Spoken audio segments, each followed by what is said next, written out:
اعوذ باللہ من الشیطان الرجیم بسم اللہ الرحمن الرحیم چودھری محمد علی صاحب قسط نمبر 20 مضمون نگار ابن طاہر جب کالج کا سنگ بنیاد رکھا جانے والا تھا تو ہم نے ہاسٹل کی بنیادیں بھی کھدوا دیں۔ حضور کالج کی عمارت کے لیے خیر و برکت کی دعا فرما چکے تو میں نے میاں صاحب سے عرض کی کہ حضور سے ہاسٹل کی عمارت کا سنگ بنیاد بھی رکھوا لیا جائے۔ آپ نے فرمایا خود ہی کہو، میں نہیں کہہ سکتا۔ چنانچہ میں نے عرض کی کہ حضور ہاسٹل کی عمارت کے لیے بھی دعا کروا دیں۔ گزشتہ سے پیوستہ یہ فیصلہ ہو چکا تو ایک روز گورنمنٹ کالج کے پرنسپل پروفیسر سراج کا پیغام آیا کہ میں فوری طور پر ان سے ملوں۔ میں حاضر ہو گیا۔ کہنے لگے میں ناصر سے ملاقات کرنا چاہتا ہوں۔ میاں صاحب ان کے شاگرد رہے تھے، چنانچہ جب میں نے آپ کو پروفیسر سراج کا پیغام پہنچایا تو آپ نے فرمایا ہم خود وہاں جائیں گے، ان کو یہاں آنے کی زحمت کیوں دی جائے۔ چنانچہ ہم دونوں ان سے ملنے کے لیے چلے گئے۔ وہ گورنمنٹ کالج کے ضلع کچہری والے گیٹ پر ہمارا انتظار کر رہے تھے۔ ان کا اردو اور انگریزی بولنے کا ایک خاص انداز تھا، چنانچہ وہ کہنے لگے، ناصر I have heard that you are going, that you are leaving۔ میاں صاحب نے کہا جی ہم واقعی جا رہے ہیں۔ پروفیسر سراج نے دوبارہ پوچھا Are you really leaving? You mean you are going? No, no, do not tell me you are going۔ اس پر میاں صاحب نے کہا اس میں کوئی شبہ نہیں ہونا چاہیے کہ ہم واقعی یہاں سے جا رہے ہیں۔ پروفیسر سراج نے جواباً کہا تمہارا مطلب ہے یہاں اسلامیہ کالج آ جائے گا۔ میاں صاحب نے فرمایا مجھے یہ تو علم نہیں کہ یہاں کون آئے گا، لیکن ہم یہ عمارت خالی کر کے جا رہے ہیں۔ اس پر پروفیسر سراج کہنے لگے ناصر اس کا مطلب تو یہ ہوا کہ گورنمنٹ کالج کے سامنے سے اسلامیہ کالج کے لڑکے گزرا کریں گے، یہ تم کیا کہہ رہے ہو؟ آپ نے کہا کہ ہم تو جانے کا فیصلہ کر چکے ہیں، بعد میں یہاں کیا ہوگا میں اس بارے میں کچھ عرض نہیں کر سکتا۔ مجھے پروفیسر سراج کے الفاظ آج بھی یاد ہیں۔ وہ کہہ رہے تھے ناصر یہ تو بہت زیادتی کی بات ہے، نو پلیز ڈونٹ ڈو اٹ۔ واقفان حال بخوبی جانتے ہیں کہ گورنمنٹ کالج لاہور برصغیر کے قدیم ترین تعلیمی اداروں میں سے ہے اور ہمارے ملک کے کالجوں میں اس کا ایک خاص مقام ہے۔ یہاں بالعموم اچھے گھرانوں کے قابل لڑکے پڑھتے تھے اور اپنی وضاقتہ اور چال ڈھال سے دور سے پہچانے جاتے تھے۔ ان پر گورنمنٹ کالج کی ایسی چھاپ نظر آتی تھی جس سے باقی کالجوں کے طلباء محروم تھے۔ چنانچہ جب کسی کالج کا گورنمنٹ کالج سے مقابلہ ہوتا تو ایک نعرہ ضرور سننے میں آتا تھا۔ ایک لڑکا بآواز بلند کہتا کنگی پٹی اور دوسرے بیک زبان اس کا ساتھ دیتے ہائے ہائے۔ پروفیسر سراج کی اس بات میں کہ تعلیم الاسلام کالج کی رغبہ منتقلی کے بعد ڈی اے وی کالج کی عمارت اسلامیہ کالج کو مل جانے سے اسلامیہ کالج کے لڑکے گورنمنٹ کالج کے سامنے سے گزرا کریں گے، اسی طرف اشارہ تھا۔ انہی دنوں کی بات ہے، میں میاں صاحب کے پاس بیٹھا ہوا تھا کہ کچھ لوگ آپ سے ملنے کے لیے آ گئے۔ 4-5 آدمی ہوں گے، سارے مولوی ٹائپ لوگ تھے، بلکہ ایک دو نے تو کندھوں پر پٹکے بھی ڈالے ہوئے تھے۔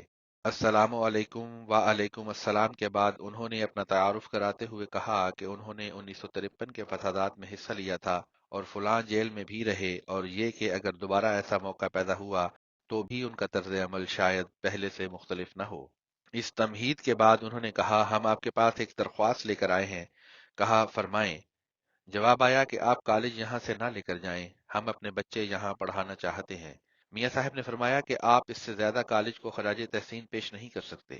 میں آپ کا شکر گزار ہوں، لیکن ہمارے مالی حالات اجازت نہیں دیتے کہ ہم 2 کالج چلا سکیں، اس لیے ہم نے ربوہ جانے کا فیصلہ کر لیا ہے اور اب اسے تبدیل کرنا ممکن نہیں۔ آج میں پیچھے مڑ کر دیکھتا ہوں تو احساس ہوتا ہے کہ کالج کی ربوہ منتقلی کا فیصلہ بالکل درست تھا۔ آپ بھی میری بات سنیں گے تو سمجھ جائیں گے کہ میں کیا کہنا چاہتا ہوں۔ ایک بار ہم نے ڈاکٹر ایم ڈی تاثیر، پروفیسر عابد علی عابد اور پروفیسر حمید احمد خان تینوں کو اکٹھا کالج میں مدعو کر لیا۔ پنجاب یونیورسٹی کے ڈاکٹر نیاز بھی ان کے ہمراہ تھے۔ میرا خیال ہے کہ انہوں نے کالج کی عمارت دیکھی تو ان کے منہ میں پانی آ گیا اور وہیں سے بات چلی۔ چنانچہ ایک روز فدا حسین جو عبدالرب نشتر کی گورنری کے زمانہ میں چیف سیکرٹری پنجاب تھے، یہ درخواست لے کر میاں صاحب کے پاس آ گئے کہ ہم اپنے کالج کے لیے کوئی اور عمارت تلاش کر لیں۔ اب آپ سے کیا پردہ، یہ درخواست نہیں بلکہ حکم ہی تھا جو اسلامیہ کالج والوں کی کوشش سے جاری ہوا تھا۔ چنانچہ ہمیں سر شادی لال بلڈنگ دکھائی گئی اور دوسری وہ عمارت جس میں اب Lahore college for women university ہے۔ ہندوؤں کا ایک کالج ہوتا تھا، مجھے اس کا نام بھول رہا ہے۔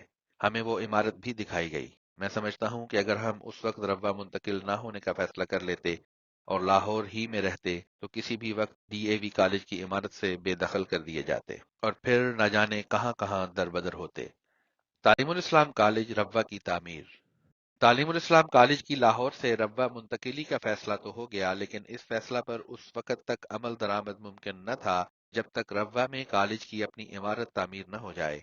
اس زمانہ میں جماعت کی مالی حالت مخدوش تھی اور حضرت خلیفۃ المسیح الثانی رضی اللہ تعالی عنہ اس مقصد کے لیے 1 لاکھ روپیہ سے زیادہ دینے کو تیار نہ تھے۔ صاحبزادہ مرزا ناصر احمد نے اجازت چاہی کہ جماعت کے مخیر احباب سے عطایہ وصول کر کے باقی رہ جانے والی کمی پوری کر لی جائے۔ حضور نے وصولی عطایہ کو اس امر سے مشروط کر دیا کہ جماعتی چندہ جات متاثر نہ ہوں۔ طے یہ پایا کہ کسی فرد سے 5,000 روپیہ سے زیادہ عطیہ نہیں قبول کیا جائے گا، اور یہ عطیہ جات وصول کرنے کے لیے کبھی صاحبزادہ مرزا ناصر احمد خود دورہ پر جاتے اور کبھی چودھری محمد علی کو بھجوا دیتے۔ چودھری محمد علی نے ایم ٹی اے کو اپنے انٹرویوز میں عطیہ جات کی وصولی کے لیے کیے جانے والے بعض سفروں کی داستان سنائی ہے اور اس حوالے سے پیش آنے والی بعض دقتوں کا بالوضاحت ذکر کیا ہے۔ اسی طرح انہوں نے کالج کی عمارت کی تعمیر کی صاحبزادہ مرزا ناصر احمد کی طرف سے نگرانی کا احوال بھی خوب دلچسپ انداز میں بیان کیا ہے۔ چودھری محمد علی کے الفاظ میں، کالج کی منتقلی کے فیصلے پر عمل درآمد کے لیے ضروری تھا کہ روا میں اس کے لیے عمارت موجود ہو۔ یہ عمارت اب تیار ہونا تھی۔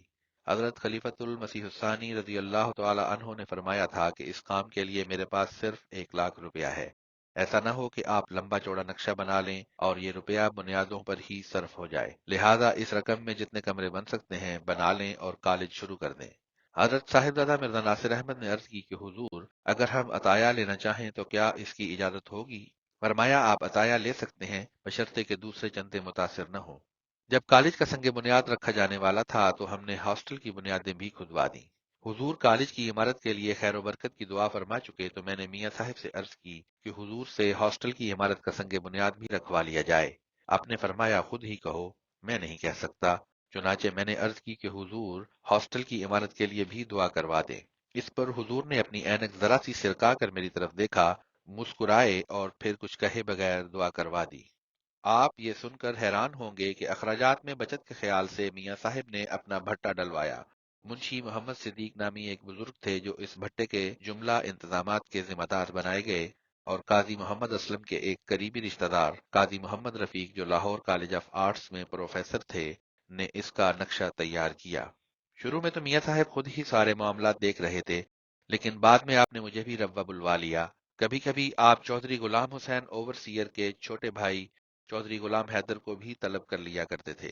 اس دوران چودھری غلام حیدر تو نہ جانے کہاں رہتے تھے، لیکن میرا اور میاں صاحب کا قیام اس کوٹھی میں تھا جو بعد میں مرزا حنیف احمد کے پاس رہی۔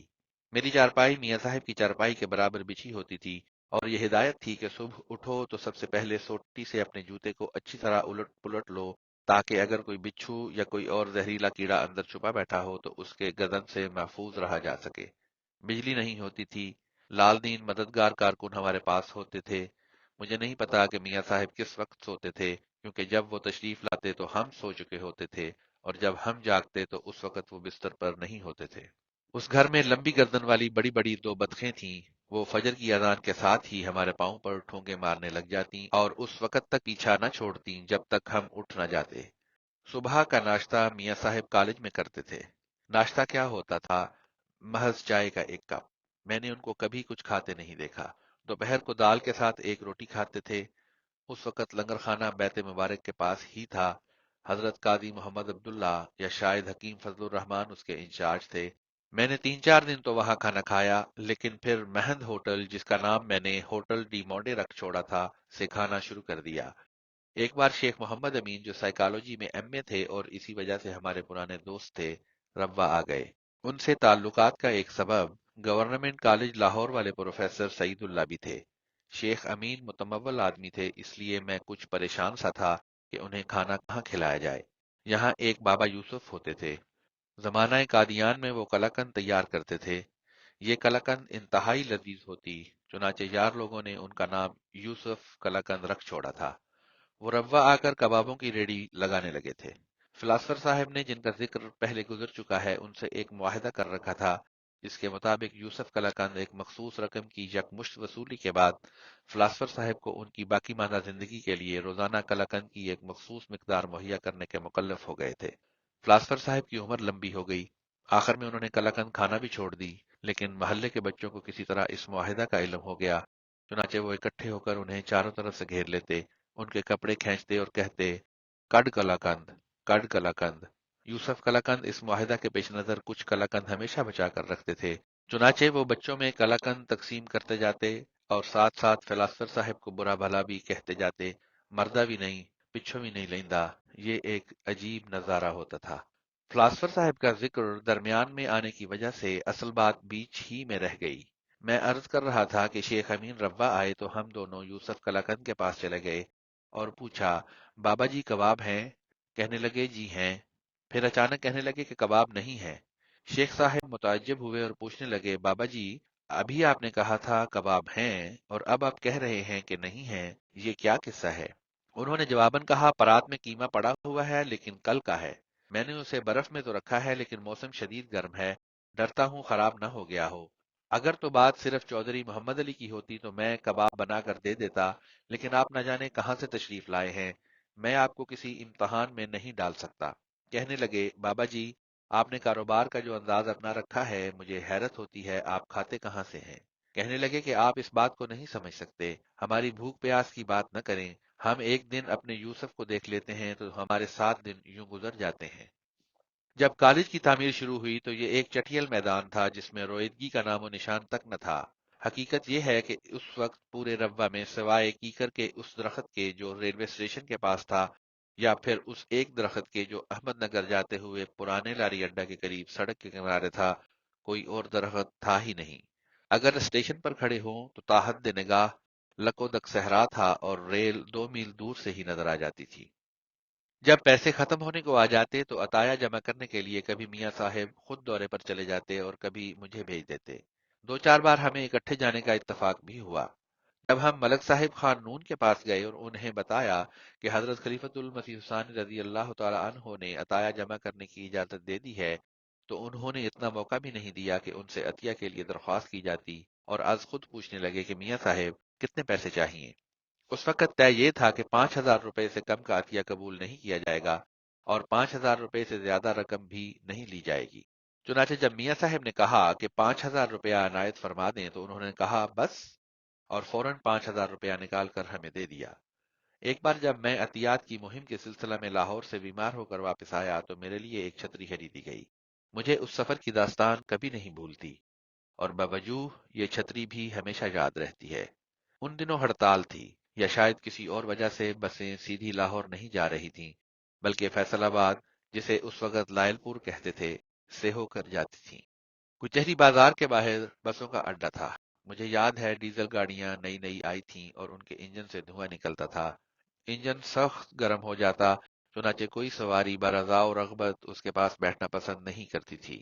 جب میں بس میں سوار ہوا تو انجن کے پاس ہی 1 2 سیٹیں خالی تھیں، لہذا مجھے وہیں بیٹھنا پڑا۔ میں نے سوٹ پہنا ہوا تھا اور سورج سامنے سے پڑ رہا تھا۔ میری طبیعت پر بہت بوجھ پڑا، لیکن گرتے پڑتے میں لاہور پہنچ گیا۔ لاہور پہنچ کر میں تانگا لینے کے بجائے سرائے سلطان سے پیدل ہی ڈیوس روڈ کی طرف چل پڑا۔ میں اس علاقے سے اچھی طرح واقف تھا، کیونکہ ایک زمانے میں احمدیہ ہاسٹل اسی علاقے میں ہوا کرتا تھا۔ مجھے خان بہادر ڈاکٹر قاضی محمد بشیر سے ملاقات کرنی تھی، جو قاضی محمد اسلم کے بڑے بھائی تھے اور ڈیوس روڈ پر رہائش پذیر تھے۔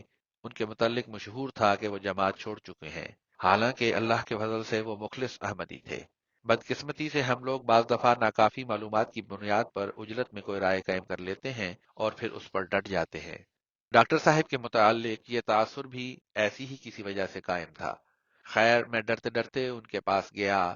قاضی محمد اسلم تو میرے استاد تھے اور انہی کے ذریعے مجھے قبول احمدیت کا شرف حاصل ہوا تھا، لیکن اس وقت تک میں نے ڈاکٹر قاضی محمد بشیر کو نہیں دیکھا تھا۔ تاہم چونکہ کانوں میں یہ بات پڑی ہوئی تھی کہ وہ اب احمدی نہیں رہے، لہذا میں حیران تھا کہ میاں صاحب نے مجھے ان کے پاس کیوں بھیجا ہے، اور میں ڈر رہا تھا کہ وہ میرے ساتھ نہ جانے کس طرح پیش آئیں گے۔ میں نے ان سے ملاقات کا وقت نہیں لیا ہوا تھا اور وہ مصروف الاوقات بھی تھے، مگر اس کے باوجود انہوں نے فوراً مجھے شرف باریابی بخشا، خوبصورت، پروقار اور جسیم تھے اور اپنی کرسی پر شاہانہ تمکنت کے ساتھ بیٹھے تھے۔ بہرحال میں نے جا کر سلام کیا اور قاضی محمد اسلم کے حوالے سے اپنا تعارف کرایا۔ کہنے لگے تو فرمائیے کیا بات ہے؟ میں نے کہا تعلیم الاسلام کالج لاہور سے شفٹ ہو رہا ہے۔ روا میں کالج کی عمارت زیر تعمیر ہے۔ منظور شدہ بجٹ اس کی تعمیر کے لیے کافی نہیں ہے، لہذا جماعت کے مخیر احباب سے عطایا جمع کیے جا رہے ہیں اور میں اسی حوالے سے آپ کے پاس حاضر ہوا ہوں۔ انہوں نے میری بات سنتے ہی دراز سے چیک بک نکالی، ایک بلینک چیک دستخط کر کے مجھے دے دیا اور کہا کہ میں اس پر جتنی رقم چاہوں لکھ سکتا ہوں۔ وضاحت کی گئی کہ ہم 5,000 روپیہ سے کم یا زیادہ رقم قبول نہیں کرتے، تو فرمانے لگے کہ آپ خود لکھ لیں، لیکن پھر میرے اصرار پر بڑی مشکل سے اپنے ہاتھ سے رقم لکھی۔ جب ان کی وفات ہوئی اور انہیں تدفین کے لیے روا لایا گیا تو قاضی محمد اسلم نے یہ واقعہ مجھے یاد کروایا۔ شیخ مبارک احمد جو لمبا عرصہ مشرقی افریقہ میں ہمارے مربی رہے ہیں کہ خاندان میں ایک صاحب تھے جن کا نام مجھے اس وقت یاد نہیں آ رہا۔ ڈاکٹر قاضی محمد بشیر کے بعد میں ان سے اور بعض دیگر احباب سے ملا۔ ساری بھاگ دوڑ سخت دھوپ میں ہوئی، واپسی پھر اسی طرح بس سے ہوئی۔ اگلی سیٹ ہی ملی۔ بیگ میں اس روز جمع ہونے والے عطیات کے چیک تھے، چنانچہ میں نے اسے مضبوطی سے پکڑا ہوا تھا۔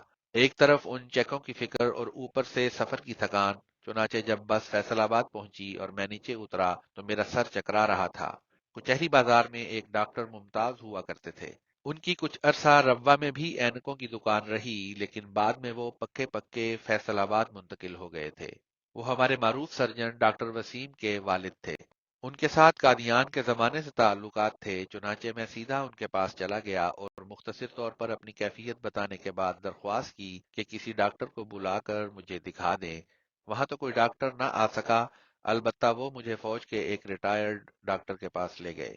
ڈاکٹر نے تھرمامیٹر لگا کر دیکھا تو میرا ٹیمپریچر بہت زیادہ تھا۔ پہلے تو انہوں نے برف منگوائی، لیکن پھر ایک ماشکی کو بلایا اور اسے کہا کہ وہ پانی کی مشکیں بھر بھر کر میرے اوپر ڈالتا جائے۔ وہ چاہتے تھے کہ میں اپنا بیگ ایک طرف رکھ دوں، لیکن میں اسے چھوڑنے کو تیار نہ تھا۔ وہ کچھ حیران تو ہوئے لیکن منہ سے کچھ نہیں بولے۔ دراصل مجھے اس رقم کی فکر تھی جو اس میں پڑی تھی، چنانچہ وہ مجھ پر اسی کیفیت میں پانی ڈالنے لگے۔ انہوں نے مجھ پر خوب پانی ڈالا۔ 4-5 مشقوں کے بعد میرا بخار اتر گیا۔ انہوں نے سانس درست کرنے کی بھی کوئی دوائی دی اور کہا کہ اس وقت گرمی ہے، ابھی آپ سفر نہ کریں اور جانا بہت ضروری ہے تو رات کو سفر کریں۔ ان دنوں شام کے بعد روا کی بس نہیں ملتی تھی اور ٹرین صرف ایک ہی جاتی تھی، وہ بھی قریباً آدھی رات کے وقت۔ میں اس ٹرین پر سوار ہونے کے لیے گھر سے نکلا اور ابھی کچہری بازار کے پاس تانگا سٹینڈ تک ہی پہنچا تھا کہ مجھے پھر چکر آ گیا۔ 7 ٹرکوں کے اڈے تھے۔ میں ایک اڈے پر چلا گیا۔ میں چاہتا تھا کہ روا فون کر کے میاں صاحب کو اپنی آمد کی اطلاع کر دوں، چنانچہ میں نے اڈے والے سے کہا کہ مجھے روا ایک ضروری فون کرنا ہے۔ وہ کوئی شریف آدمی تھا، اس نے اجازت دے دی۔ ان دنوں کال بک ہوتی تھی۔ فون ملا تو میاں صاحب نے اٹھایا۔ میں نے بتایا کہ میری طبیعت سخت خراب ہو گئی ہے، لہٰذا کسی کی ڈیوٹی لگا دیں کہ وہ اسٹیشن پر آ کر مجھے لے جائے۔ آپ نے فرمایا ٹھیک ہے، انتظام ہو جائے گا۔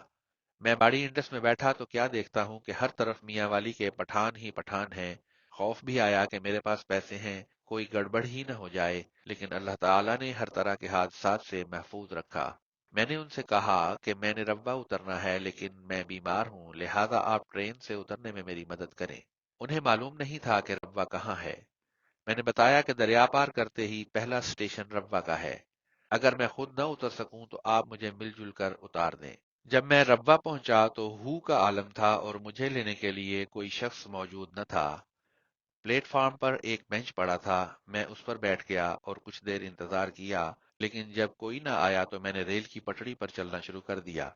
اسی اثناء میں کیا دیکھتا ہوں کہ کالج کی طرف سے ایک کار آ رہی ہے۔ یہ کار میاں صاحب کی تھی۔ محمد احمد حیدرآبادی مجھے لینے کے لیے آئے اور ہمراہ لے گئے۔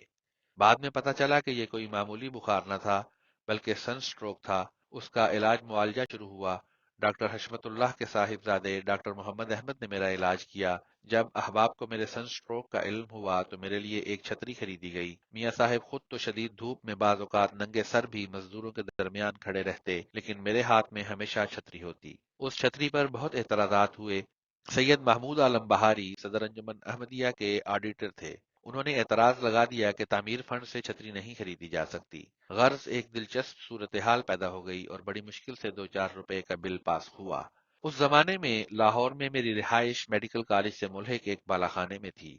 میں ربوہ آتا تو اسے تالا لگا کر چابی میڈیکل کالج والوں کو دے آتا تھا۔ ایک دفعہ میری عدم موجودگی میں کسی نے تالا توڑ کر میرا سامان نکال لیا۔ یہاں اطلاع آئی تو میں پریشان ہوا۔ میاں صاحب تک خبر پہنچی تو آپ نے کہا فکر نہ کریں اور جا کر ظفر الاحسن سے میرے حوالے سے ملیں۔ ظفر الاحسن ان دنوں لاہور کے ڈپٹی کمشنر تھے۔ میں ان سے ملا تو انہوں نے میری بات پوری توجہ سے سنی، پھر کسی کو فون کیا اور مجھے کہا کہ میں فلاں تھانہ میں پہنچوں، وہاں میرا انتظار ہو رہا ہے۔ میں وہاں پہنچا تو تھوڑی دیر کے بعد ظفر الاحسن خود بھی آ گئے۔ میں مسروقہ مال کی تفصیل بتاتے ہوئے کہہ رہا تھا کہ میری ایک بندوق، اتنی کتابیں اور یہ چیزیں تھیں، لیکن پولیس کہہ رہی تھی آپ کتابوں کو چھوڑیں، یہ بتائیں زیور کتنا تھا۔ پھر مشورتاً کہنے لگے کہ اتنا زیور لکھوا دیں۔ میں نے کہا زیور تو تھا ہی نہیں، میں کیسے لکھواؤں؟ لیکن وہ کہتے چلے جا رہے تھے زیور تو ہم ضرور لکھیں گے، صاحب کا حکم ہے۔ اس رپورٹ کا نتیجہ یہ ہوا کہ بندوق مجھے مل گئی۔ اس بندوق کا قصہ بھی سن لیں۔ میاں صاحب کے پاس ایک بریٹا 5 شاٹس آٹومیٹک گن ہوتی تھی۔ میں نے ان کی دیکھا دیکھی ایسی ہی ایک بندوق خرید لی اور یہی بندوق وہاں پڑی تھی۔ چور اپنی شامت اعمال سے 2-4 دن بعد پکڑے گئے اور یوں بندوق مجھے مل گئی۔ جب بندوق مل گئی تو میاں صاحب نے کہا شکر کریں اصل چیز تو مل گئی ہے، لہٰذا باقی نقصان کو بھول جائیں۔ یوں بھی جب شور مچا تو میڈیکل کالج کے پرنسپل نے میاں صاحب سے اپنی اور سٹاف کی طرف سے خود معذرت کی، لہٰذا اب مزید کارروائی کی کوئی گنجائش نہ رہی تھی۔ اس بندوق کا قصہ بیان کرتے کرتے میں آپ کو یہ بتانا تو بھول ہی گیا کہ 1954 کے آخری مہینوں میں جب ربوہ میں کالج کی عمارت مکمل ہو گئی تو لاہور سے سارا سٹاف اسے دیکھنے کے لیے آیا۔ اس روز میاں صاحب بے حد ایکسائٹڈ تھے، چھت پہ کھڑے تھے اور اونچی آواز میں بار بار کہہ رہے تھے آؤ آؤ آ کر کالج دیکھو، باقی ایک ساتھ آئندہ پیش کی جائیں گی۔